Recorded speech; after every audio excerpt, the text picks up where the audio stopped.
નમસ્કાર વિદ્યા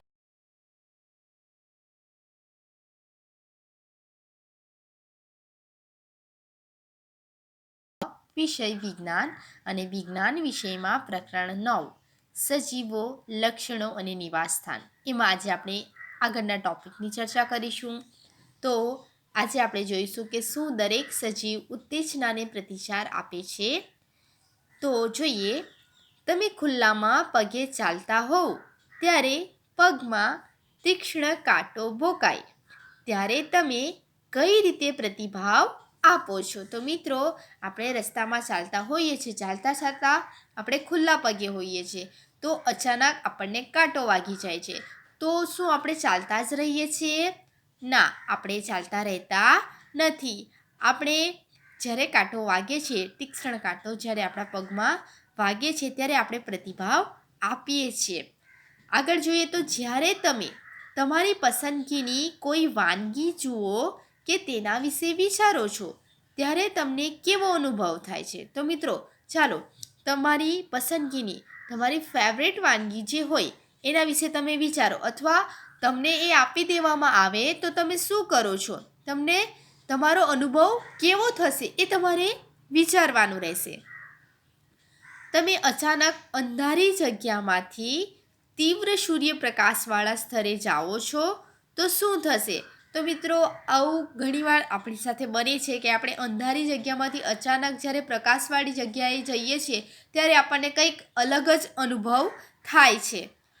હકીકતમાં આસપાસના તેજસ્વી પ્રકાશ સાથે અનુકૂળ ના થાય ત્યાં સુધી તમારી આંખો આપમેળે તે જ ઘડીએ બંધ થઈ જાય છે.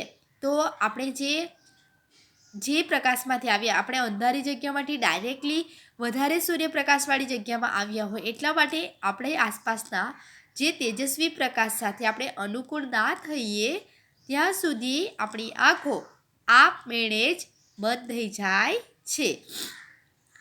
તમારી પસંદગીની વાનગી,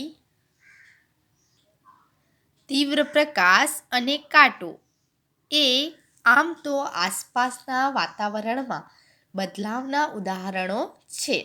આપણે બધા જ આવા બદલાવના તાત્કાલિક પ્રતિચાર આપીએ છીએ ને. તાત્કાલિક આપણે પ્રતિચાર આપીએ છીએ કે કાંટો વાગ્યો છે તો આપણે ચાલતા જ રહેતા નથી, પરંતુ એનો પ્રતિચાર આપણે આપીએ છીએ.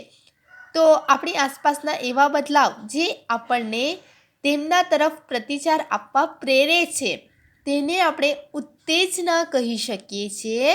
આપણી આસપાસના એવો બદલાવ જે આપણને એમના તરફ પ્રતિચાર આપવા પ્રેરે છે કે આપણને પ્રતિચાર આપવો જ પડે છે, તો તેને આપણે ઉત્તેજના કહે છે. બરાબર છે મિત્રો?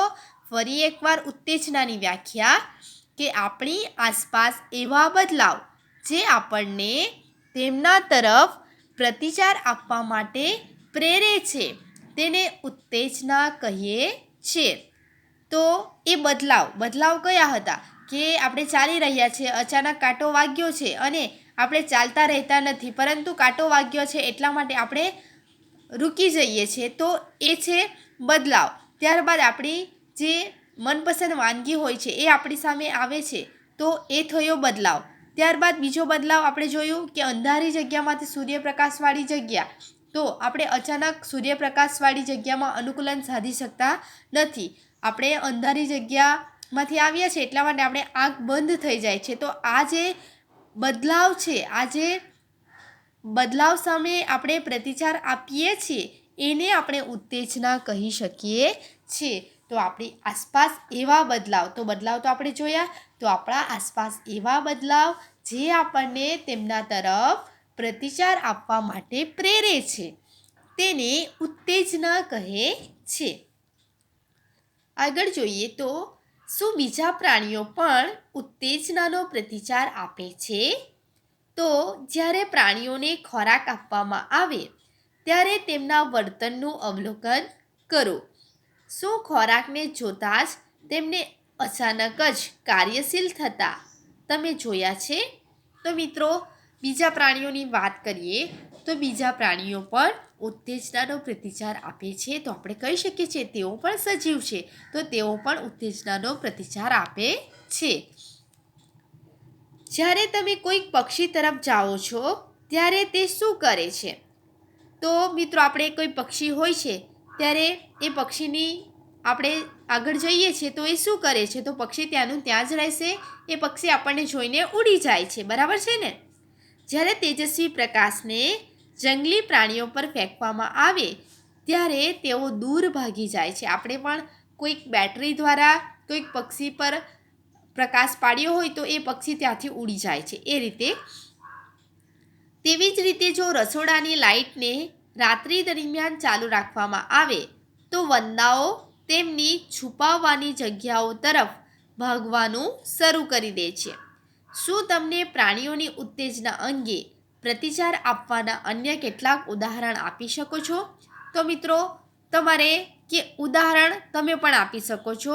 આપણે કહ્યું કે આપણે પક્ષીની નજીક જતાં પક્ષી ઉડી જાય છે, તો એ એક બદલાવ થયો. પક્ષી ત્યાં બેઠું હતું અને બેઠું બેઠું ઉડી જાય છે, કારણ કે આપણે એના નજીક જઈ રહ્યા છે. તો એ બદલાવ આપે, એ ઉત્તેજના કહી શકીએ છીએ આપણે. તો એવા બીજા ઉદાહરણ પણ તમારે જે ઉદાહરણો છે એની યાદી બનાવવાની રહેશે.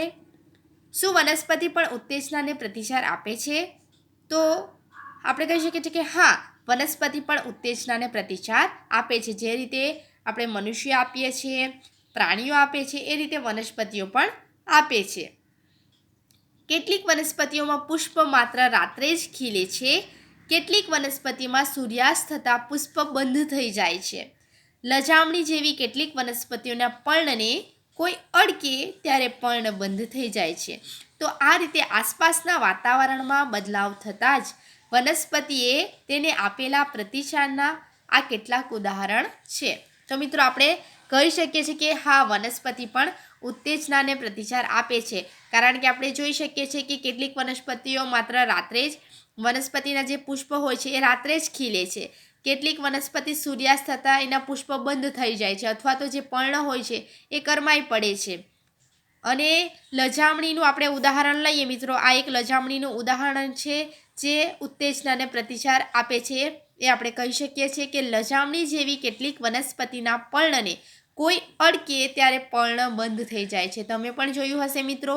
તો આસપાસના આ વાતાવરણમાં જે બદલાવ છે એ બદલાવ થતાં જ વનસ્પતિએ આપેલા પ્રતિચારના આ ઉદાહરણો આપણે જોઈ શકીએ છીએ. તો આપણે કહી શકીએ છીએ મિત્રો કે હા, બધા જ સજીવો ઉત્તેજનાને પ્રતિચાર આપે છે.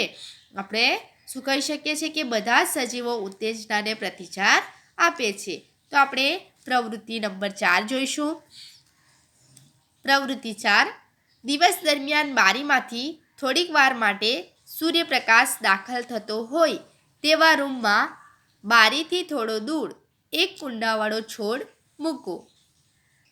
આપણે પાછળની આકૃતિમાં જોઈ શકીએ છીએ કે દિવસ દરમિયાન બારીમાંથી જે સૂર્યપ્રકાશ દાખલ થાય છે એવા રૂમમાં બારીથી થોડી દૂર એક કુંડાવાળો છોડ મૂકવાનો રહેશે. તે છોડને થોડા દિવસ નિયમિત પાણી આપો. શું ખુલ્લામાં ઉગતા છોડની માફક આ છોડ પણ ટટ્ટાર જ ઉગે છે?